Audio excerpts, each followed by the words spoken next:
Mary's ponder of the day is about indecision. The people who cannot figure out what they want. The wafflers. The time wasters. So I do many things. I have my fingers in many pies. Real estate broker, art director, artist, dealer of vintage and eclectic goods. So most of my sales are on Facebook Marketplace. And Lord knows I have never seen such an extensive collection of indecisive, waffling people. Now, those who know me would ask the question, Mary, aren't you ever indecisive? I'm like, sure. But I try not to let my indecisiveness get on other people. So for instance, let's talk about the way I shop on Facebook Marketplace. I like to work on my algorithm anyway, so I scroll quite a bit and just save everything I like. I just save it. First of all, it helps the person selling it. The more likes and saves and all that sort of thing that it gets, the more likely they are to sell it because it keeps it up in the algorithm. So helping me, helping you. But I also want to see, like, how quickly did that sell, sort of thing. Is that a thing people really like? Now, a second thing is I will never purchase unless it's for a specific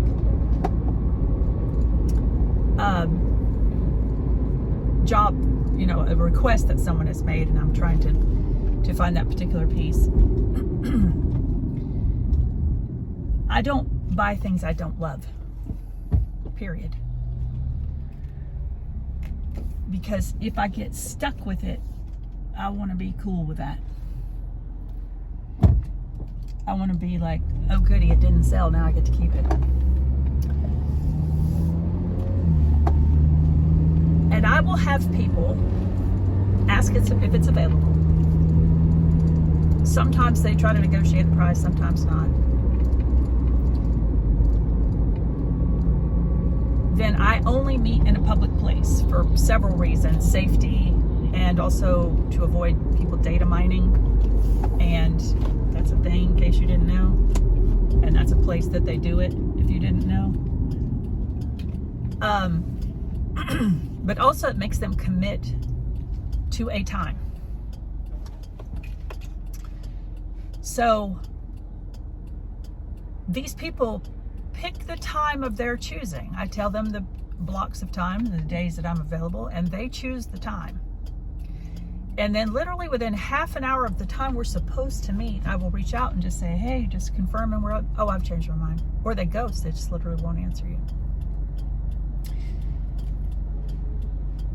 Or they leave you sitting there for 2 hours knowing it's a public place and that you've driven there specifically to meet them. So one of these people this morning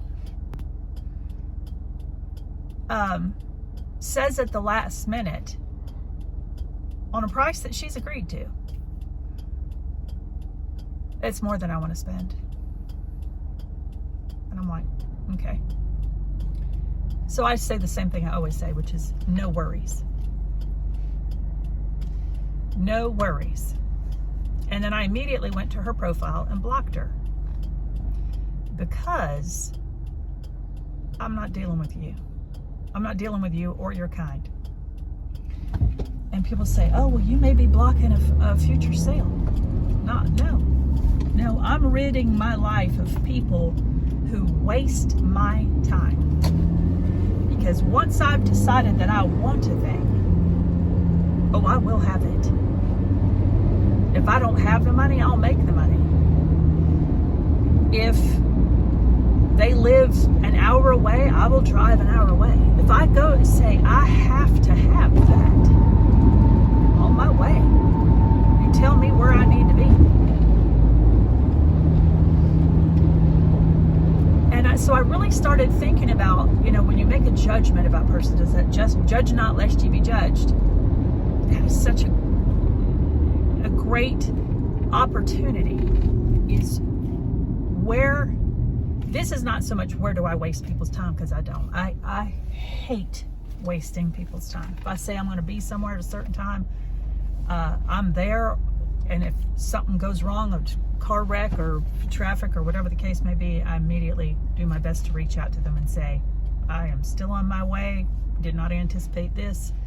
And most of the time, I even attempt to add a buffer period of time, 15 minutes at least, to adjust for all that. But mostly I was like, where in my life am I full of indecision? And there are places, I'm not gonna lie. This is the difference between me and that lady is I'm not gonna waste other people's time not figuring out what I want. And sometimes what you want is complicated. It can be complicated. There can be financial things, there's all different things that can make it complicated. Physical effort, like if you're going to move, there is a million different things involved with that. And so sometimes we stay someplace or doing something because the effort of doing something different feels overwhelming or unnecessarily, like, do I really need to do this? Whatever the case may be. Lots of reasons why that might happen.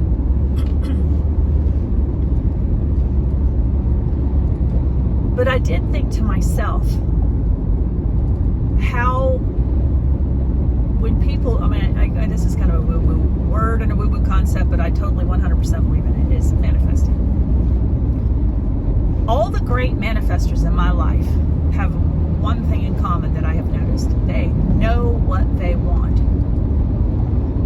They know what they want. And when they don't know what they want, when they know, like for instance, I call this thing a moving towards or moving away from. So here's where indecision can come in. Let's just say you have decided you hate the job that you have. I just don't want to do that anymore. I'm burned out. I want to do something different. Okay, great. But the problem with a moving away from solution, trying to come up with solutions for a moving away thing, is, well, I don't know where to put my energy because I don't know where I want to go to. You got to know where you're headed in order for your energy to land in fruitful endeavors, right? So keep that in mind. Today's really about, is your indecision from you internally? Like you kind of know what you want, but you're not sure, or you doubt. This one lady was this watercolor painting, which I think is quite pretty. And in the end, she said, it's more than I want to pay. And I'm like, okay, well, if you're struggling over $30, you shouldn't be buying anything. If $30 is more than you want to pay for a large, pretty painting, honey, you got way bigger problems than art. You need to look into your finances. So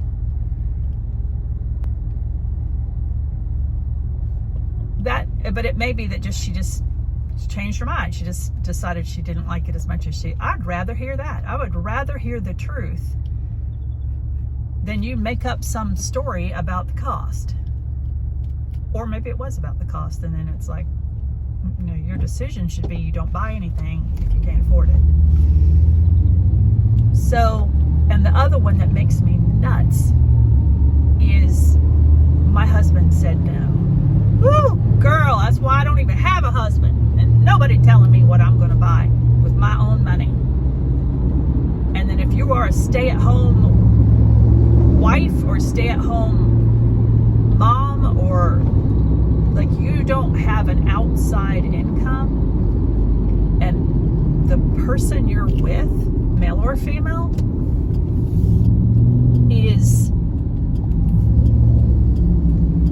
giving or not giving, quote unquote, permission to have something because of that, woo, run girl.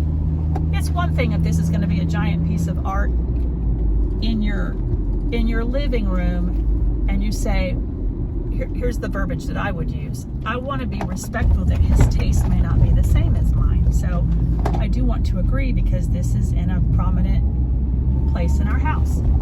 That's a very different approach.